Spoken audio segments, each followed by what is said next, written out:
Hi, kama uko hapo na uko na plan za kusafiri like hizi nchi za kigeni, niko na solution for you. I have kitu itakusaidia. Naweza kukuomba mtu akuje anitembelee ile estate naishi. Iko na sheria. Kuna hao watu wenye lazima ukiendesha gari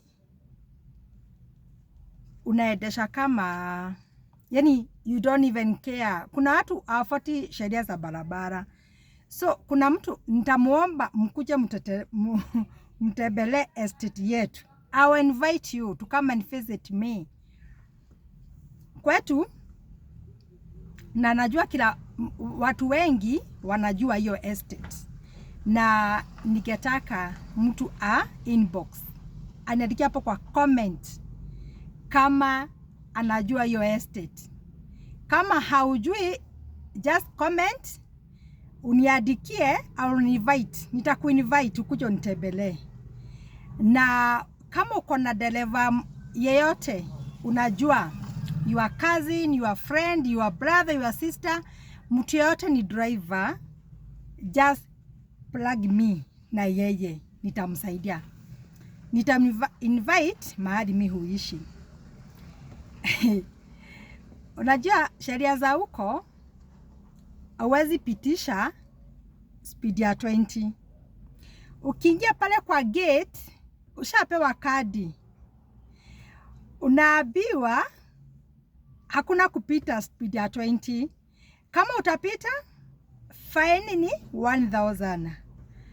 Ukipata kuna stop sign mahali watu close, pia unafaa usimame. Kama pale kwa stop sign, hata kama kuna mtu anapita unafaa usimame. Yes, ni Kenya. Siishi bali mimi naishi Kenya. Siishi ugenini, naishi Kenya. Ukiona stop signs unafaa usimame. Hata kama hakuna mtu anapita, usimame kama 2 seconds. 2 seconds, angalia kama kuna mtu anapita. Kama hakuna mtu anapita, proceed. Ukienda upate stop sign pia simama. Simama pia. Hiyo 2 seconds. Haya, speed yako ipite 20. 1000 fine. Alafu tuseme umefuja hiyo sheria, wamekuitisha hiyo fine 1000. Ufuje sheria ingine, fine tena ni 5000 na hakuna kuongelelea. No. Sasa wenye watakuja kunitembelea, hii itamsaidia sana wakati mtaenda huko nchi za kigeni. Unajua huku okay, sasa huko kwa barabara unajionea mambo mingi sana.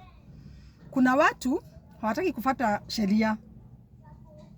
Unaona, sasa mimi juu ya kuingia huko kwetu, nikiingia ni saa jitwist mpaka nikifika tu hapo tu kwa gate, nikiingia siwezi exceed, yani siwezi pitisha 20, niko tu 20.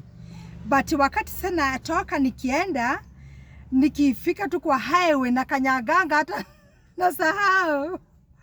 But siwezi tena pita 80. Ile tena sheria ya Kenya usiende in high speed tena ishaniingia mpaka hata siwezi hata pita. So mtu naweza omba mtu sasa akuje anitembelee. At least kama utaenda hiyo ugenini, hautakuwa na hiyo stress, cause ugenini ukienda upitishe ufuje sheria, message inaingia kwa simu yako, unatakikana kotini uende ukajibu. Na sasa kuzuia hiyo yote, si mtu akuja nitembelee, mimi nitamuinvite ukuje unitembelee. Alafu sasa nimesema ni wale madrivers. Hata kama wewe hauna gari na wewe ni drivers na una matarajio ya kusafiri, wewe kuja tu na gari yoyote. Si wewe ni driver uko na license, wewe kuja tu na gari yoyote. Na nataka tu hata kama utaingia kwangu, utakuja tu ufike tu kwa uingie ndani ya estate, usuguke tu hivi alafu tena utoke nje. Nataka yani mtu experience that thing. Ndio mjue huku kwetu pia bado watu wanaweza kufuata sheria. Yeah. Hayo tu. Yes. Na asanteni kwa kunisikiliza.